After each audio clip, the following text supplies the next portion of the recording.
Assalamualaikum warahmatullahi wabarakatuh. Apa kabar anak-anak hari ini? Semoga sehat selalu ya. Baiklah anak-anak, hari ini kita masuk pelajaran pendidikan agama Islam. Sebelum mulai pelajaran, mari kita berdoa. Bismillahirrahmanirrahim. Rabbi shrah li sadri wa yassir li amri wahlul 'uqdatam min lisani yafqahu qawli. Rabbi zidni ilma warzuqni fahma. Amin. Baik anak-anak, hari ini materi kita adalah tentang menyambut balik. Tentunya anak-anak karena sudah usia kelas 4, materi ini sangat penting untuk kita pelajari. Baiklah anak-anak,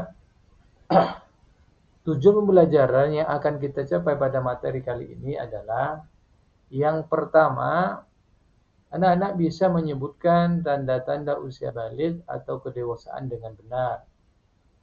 Yang kedua, membuat paparan mengenai tanda-tanda usia balik dalam pandangan ilmu fikih dan ilmu biologi dengan benar. Yang ketiga, membiasakan sikap bersyukur, taat beribadah, dan bertanggung jawab.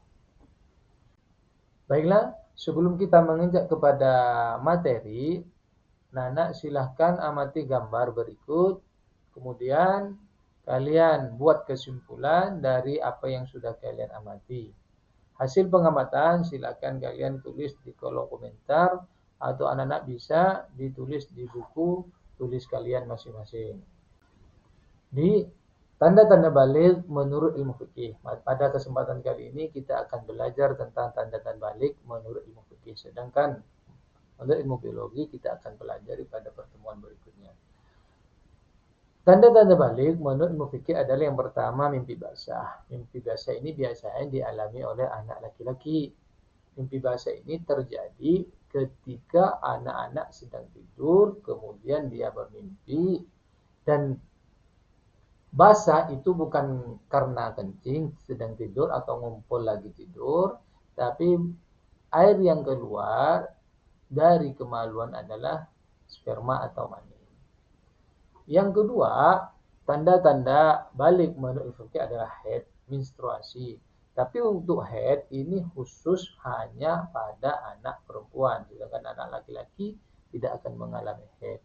Biasanya terjadi haid ini kepada anak perempuan yang subur itu 9 tahun, umur 9 sampai 10 tahun sudah mengalami menstruasi atau haid. Nah, ketika anak perempuan sudah mengalami haid, maka anak tersebut sudah dianggap balik atau sudah dikatakan dewasa.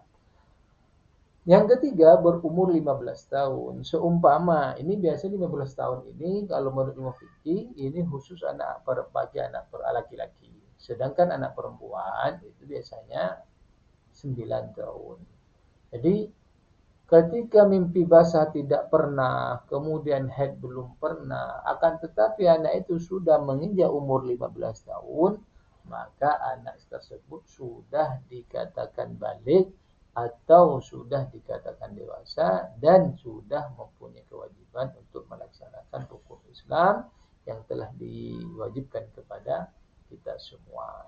Ya, anak-anak harus bisa memahami ini karena kalau kita sudah mengalami mimpi basah, haid, atau sudah berumur 15 tahun, maka kita sudah dikatakan mukallaf. Artinya, hal-hal yang menjadi kewajiban kita sebagai orang Islam, wajib kita kerjakan. Seumpamanya kita tidak mengerjakan, maka kita sudah mendapatkan dosa dari Allah. Begitu juga ketika kita sudah balik, sudah dewasa, ada hal-hal yang wajib kita kerjakan, ada hal-hal yang wajib kita tinggalkan. Dan ketika kita mengalami basah haid, maka kita dalam keadaan hadas besar. Nah, untuk melaksanakan sholat, maka kita harus mensucikan diri dulu dengan cara mandi besar. Anak-anak yang mengalami mimpi basah atau haid, maka anak tersebut sedang berhadas besar. Nah, ketika sedang menanggung hadas besar, anak-anak tersebut tidak boleh melakukan sholat, tidak boleh membaca Al-Quran, memegang Al-Quran, masuk dalam masjid, dan lain sebagainya. Nah, supaya badan kita menjadi suci, maka kita harus mandi, disebut dengan mandi besar. Nah, anak bisa niatnya mandi besar? Mungkin yang bisa silahkan. Anak-anak tulis di kolom komentar. Niat mandi besar. Baik yang hadas besar, baik yang mimpi basah ataupun habis haid. Bagaimana cara mandi besar? Yang pertama, anak-anak silahkan dibasuh dulu tangannya, membasuh kemaluan kita, terus membersihkan tangan kita, takut di dalam kuku kita mungkin ada hitam-hitam, masukkan tanah. Kemudian selanjutnya sebelum mandi silakan berwudu, terus kemudian setelah itu baru kita melakukan mandi dengan cara apa? Menyiramkan air dari ujung kepala sampai ke ujung kaki. Celah-celah tangan, celah-celah jari-jari harus kita kemasukan air. Bahkan lubang-lubang yang ada di badan kita harus kena air. Itu cara kita mandi besar. Tapi kalau tidak kena air, maka mandinya tidak sah. Ketika mandinya tidak sah, maka sholat kita juga sah. Maka bahkan berdosa. Maka anak-anak harus paham tentang cara mandi besar, supaya apa yang kita kerjakan, sholat, baca Quran, itu menjadi sah. Nah, ketika kita sedang berhadas besar, kita sedang mimpi basah, atau anak perempuan yang sedang haid, sedang menanggung hadas besar, ada hal-hal yang tidak boleh dikerjakan, hal yang dilarang untuk dilakukan. Yang pertama apa? Ketika kita sedang hadas besar, ketika kita sedang dalam keadaan haid, ketika kita sedang habis mimpi basah, belum melakukan mandi besar, yang pertama yang dilarang untuk dilakukan adalah melaksanakan sholat. Baik itu sholat sunnah ataupun sholat fardu. Itu tidak boleh. Nah, sholat maka kita harus membersihkan badan dulu dengan cara mandi besar. Yang kedua, membaca, memegang, dan membawa Al-Quran. Jadi membaca Al-Quran tidak boleh. Membaca, kita tak megang, baca Bismillahirrahmanirrahim, Alhamdulillahirrahmanirrahim. Kita sedang dalam keadaan haid, sedang dalam keadaan mimpi basah. Maka membaca itu tidak boleh kita lakukan ketika kita dalam keadaan haid. Dan bagaimana kalau kita sedang makan? Kan kita baca Bismillah. Itu beda ceritanya. Maka kita niatkan itu bukan untuk membaca Al-Quran, tapi niat kita untuk berdoa atau zikir. Yang ketiga, yang tak boleh dilakukan ketika orang sedang dalam keadaan besar adalah masuk dalam masjid. Diam di dalam masjid. Kalau di luar, di serambinya boleh, karena serambi itu mengatakan bukan dalam kategori masjid.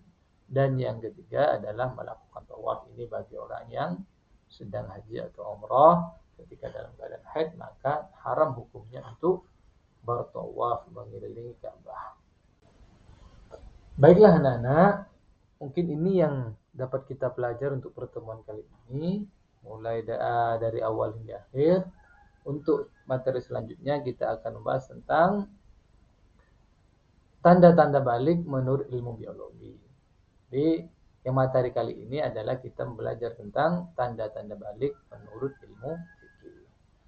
Dan sebagai penutup, Nana, silahkan kalian buat kesimpulan dari apa yang sudah kita pelajari. Yang pertama, membuat kesimpulan tentang mimpi basah. Apa sih mimpi basah? Kalian buat kesimpulan. Yang kedua, membuat kesimpulan tentang haid. Apa itu haid atau menstruasi? Nah, dua ini tugas sebagai penutup pada pertemuan kali ini. Silahkan kalian buat Silakan kalian tulis di kolom komentar atau kalian bisa tulis di buku tulis kalian. Kemudian pada pertemuan selanjutnya silahkan